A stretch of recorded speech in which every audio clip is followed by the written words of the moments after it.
il s'agit de nous les Africains, et ce n'est pas la raison de croiser les bras. Quand le colonel Kadhafi dit que Carthage doit reprendre sa suprématie sur Rome, nous savons tous de quoi il parle.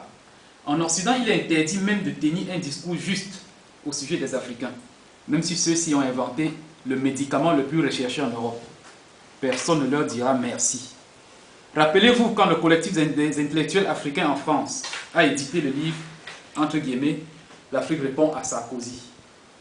Tout a été mis en œuvre pour maudire la sortie du livre. Celui qui a lu l'article de Philippe Bernard dans le quotidien Le Monde n'avait plus qu'à garder ses larmes. Mais ça n'a pas empêché qu'au premier jour de la sortie, les ventes débordent là-bas des milliers.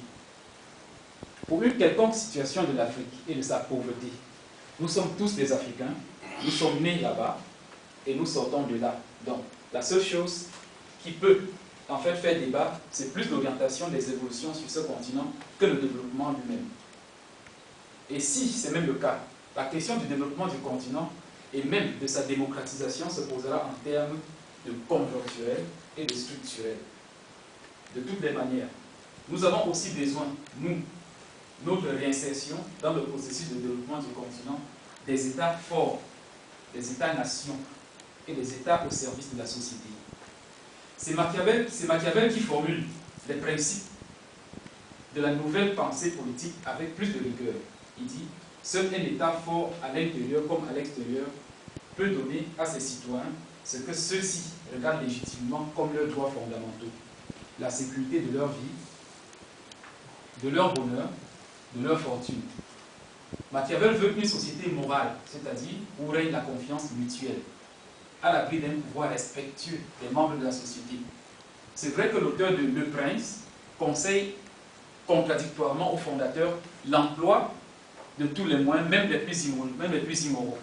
Le vrai problème, comme chez nous en Afrique, est que le prince se met au-dessus de l'État et se donne tous les droits. Malheureusement, se trouve parfois incapable de contrôler les moindres prix des denrées sur le marché à cause des transferts de pouvoir aux autres immoraux et corrompus.